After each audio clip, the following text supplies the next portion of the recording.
Welcome back to the O Show, everything crypto every day. And yes, the markets are in red. They look like hot garbage.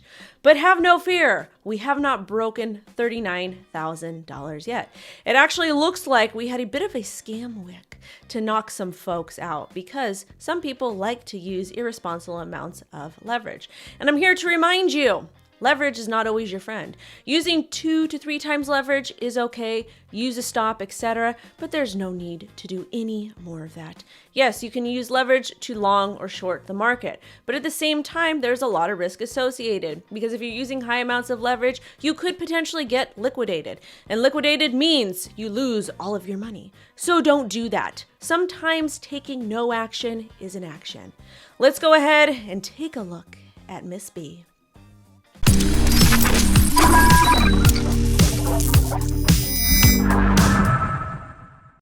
Ms. B is currently trading at approximately $41,000, and she wicked all the way down to $39,000 in the upper area. Doesn't look good right now, any way, shape, or form. Yes, Market Cipher did print a green dot on the daily. However, that can reverse very, very easily. And I would like to see some confirmation and some other important things happen on some of the other time frames. Another important aspect that I see is that we printed one of the big daddy Chad green dots, and that generally indicates that we have found a local bottom and some consolidation. That's why I'm kind of looking to about $43,000 to $39,000 for some consolidation, because the last time we printed a green dot was back December 6th, and we were consolidating between approximately 51,000 to 46,500, which we ended up breaking support. So that's a key piece of information to watch. Now, taking a look at the 12-hour chart. 12-hour chart is also indicating that we've essentially created a local bottom. 6-hour chart. 6-hour chart is showing like we want to kind of pop up again. So at this current time, I'm looking for a breakout above 43 or a breakdown below $39,000. By the time this video is posted, we may have invalidated that. Who knows? All I know for sure is that be very, very careful in this particular market. And this next piece of information is something that you should pay attention to. Mr. Charlie is an old school TradFi guy, and he went ahead and posted this regarding a lot of our cryptocurrencies that we know, we love, and we like to marry our bags to. Percent below 2021 high, Ethereum negative 38%, BNB negative 39%, and Dogecoin at a negative 81%. This is why we advocate heavily for moon bags, and this is why we also advocate heavily, if you're going to enter into a position, have a trading or investing journal, have a bullish scenario and a bearish scenario, have a place where you're going to go ahead and cut that position if it starts to go down enough.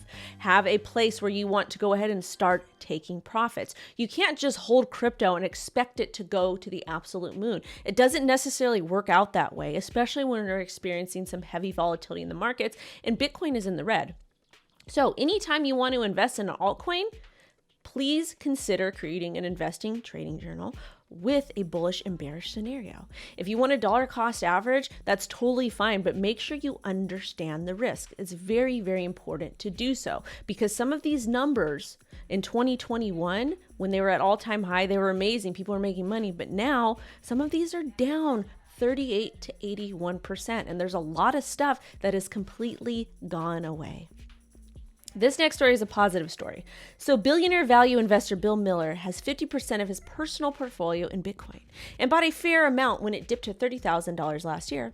He's owned it since it was $200. So this is actually positive news regarding Bitcoin, because a person that has an F ton of money would not be investing in Bitcoin if it was going to go to zero. Bitcoin is a very volatile asset. So the fact that we have this gentleman that is heavily invested into Bitcoin makes me feel optimistic for the future. Just kidding. He is a billionaire, and I don't necessarily think he is an enemy, but it's also nice to see that there's people with some heavy bags that are invested in Bitcoin. This next story reminds me ultimately of a Ponzi scheme. Developer of the One California mega mansion wants to tokenize the property. So this property owner, he has defaulted over $165 million in loans and debt, a lot of it due to this property. This property, I believe, is 105,000 square feet. Absolutely ridiculous. So basically what he wants to do is he wants to go ahead and tokenize this property, sell it to people to kind of get himself out of debt. Don't fall for this stuff. To me, this is absolutely irresponsible. And we have this person with a lot of capital that knew what he was doing, went into debt, and now he wants to go ahead and create a crypto project or tokenize the property to get himself out of debt. I don't even know what the benefits would be of buying part of this property, but it's absolutely ridiculous. Stay away from this type of stuff, guys. And of course, a little bit more hopium here as CZ, the CEO of Binance, goes from a McDonald's burger flipper to crypto billionaire. Binance CEO ranks 11th among the world's richest. His worth is at about $96 billion. This is actually a really cool story, to be honest. A lot of people have issues with CZ. Personally, I'm kind of indifferent. I don't really care. I try not to knock anybody's hustle, but at the same time, it is a very inspiring story. And it just goes to show that if you do put a lot of work in, if you work very hard, you educate yourself and you don't give up, you can be a billionaire too. Just kidding. That's not how this works. But at the same time, it is important to kind of recognize when people are able to bring themselves out of the mud and do something positive with their life. So go ahead and keep trying, babes. We are all going to make it.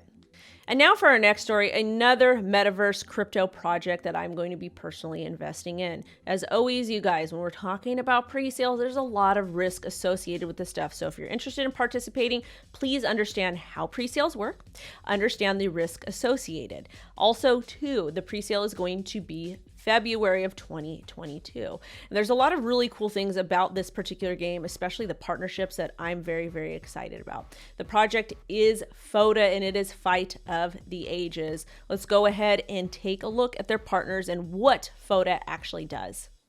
So FOTA is a AAA metaverse gaming project that is under the hybrid of multi-online battle arena gameplay.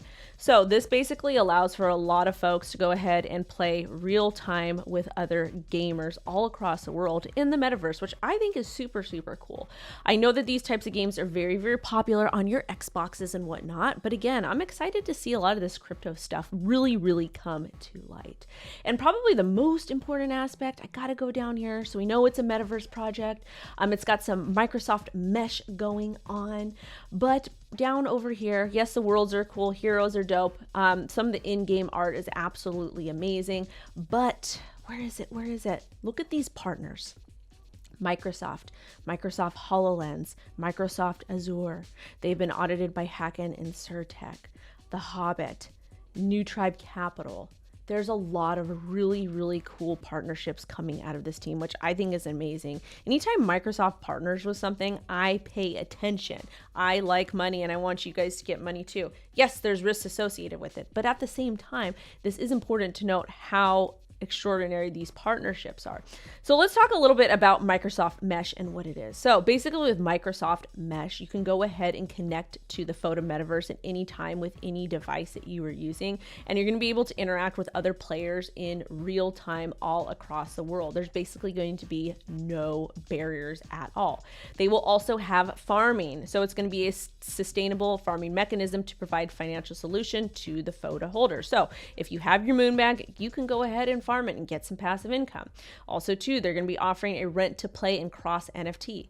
FOTA introduced an intelligent business model to solve the high barrier problem of newcomers. And of course, decentralized ID system. We've talked about this on the channel in the past with other projects. You can basically control your own ID with their FOTA wallet and immerse in the FOTA metaverse with the avatar. So you're going to go ahead and get an adorable little avatar and kick butt. And again, when we're talking about their team, the team is going to be all the way down here. The very, very bottom. They should have put these guys at the top because they're absolutely amazing. They have been in the space of technology for a long time and been in blockchain for over 5 years. The team includes folks from Riot, Gameloft, Kixeye, Microsoft, Vodafone, and they've received technical awards in 2022. Thank you guys so much for watching. I hope you enjoyed the show. Sending you love and light, and I will catch you later. Bye-bye.